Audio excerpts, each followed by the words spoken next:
आमर जो विवाह माँ प्रभु लिंगराज माँ गौरी होता है यहाँ सबु वर्ष बहुत आडंबर होता है।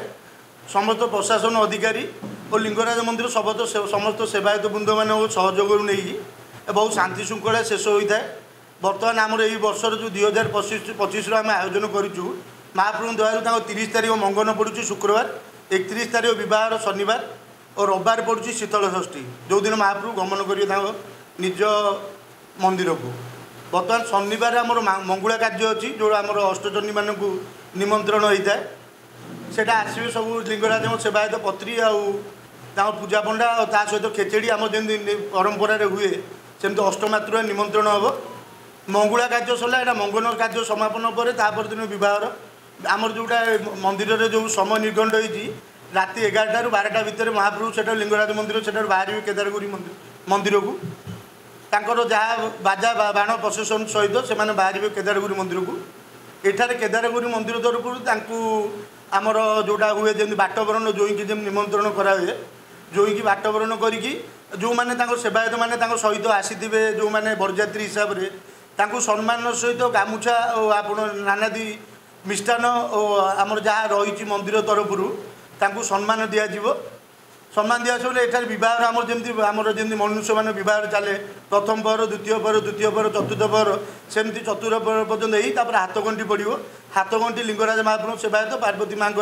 जी सेवायत आसवे भितर से माँ महाप्रभु रूप नहीं सी हाथ गंठी पकेबे। तापर बाहागर क्रमश सरू सरू ये नीति प्राय सकाल भोर हो जाए 5टा 6टा हो जाए। तेणु बाहागर विवाह सरला महाप्रभु केदारनाथ मंदिर जी ससुर रूप ये विराजमान अच्छा केदारगौरी मंदिर में मंदिर लिंगराज महाप्रभु और पार्वती माँ प्रभु वासुदेव आ कपिलनाथ कालक्रमे 12 आसुना कौन कारणवशत सब भी जानी प्रशासन सबू ताप्रति किसी पदक्षेप नौना जहाँकि महाप्रभु जो 3टा विमान आउला रास्तार बर्तमान जोड़ी विमान आसोटा लिंगराज माँ पार्वती आसुँच और एपटे माँ वासुदेव आसुँच प्रभु वासुदेव आसुँच। बर्तमान विवाह आमर से दिन सरला तापर दिन रोचे शीतल षष्ठी। एठार आमर केदारगौरी मंदिर तरफ सबु भक्त मानकर सहयोग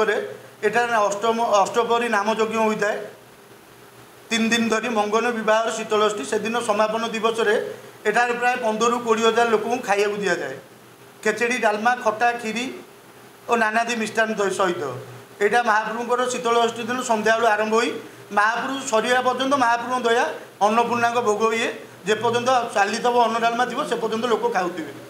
यह हूँ आम मंदिर तरफ आयोजन होता सहित बाहर जो आम पारंपरिक हुए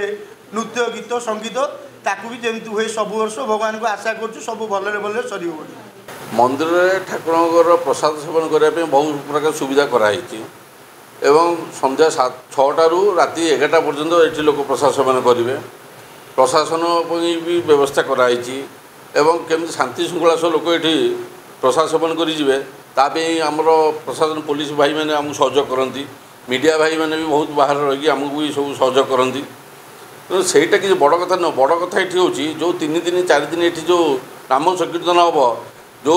लिंगराज सेवायत मैंने आसी आमर भी जो ये सेवायत मैंने थे एवं जो नाम संकीर्तन वाला भी जो ये करुवे से माने माने जोटा कहती नीतिदिन कर्मटा जोटा झाड़ा जावा गाधेवा ये बहुत विशृंखला ये पोखरी ये टोटाल संपूर्ण प्राय खराब हो रही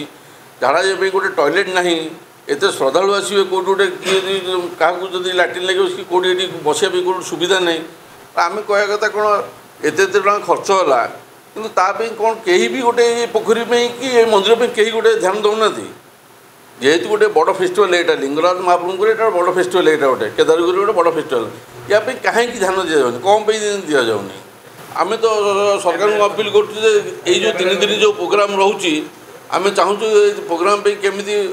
टॉयलेट 2टा 3टा करा पोखरी सफा करा पानी टीपे क्लीयर करा श्रद्धालु भल भाव जमी गाधा मजा करेंगे और जो नाम संकीर्तन वाला ये आसी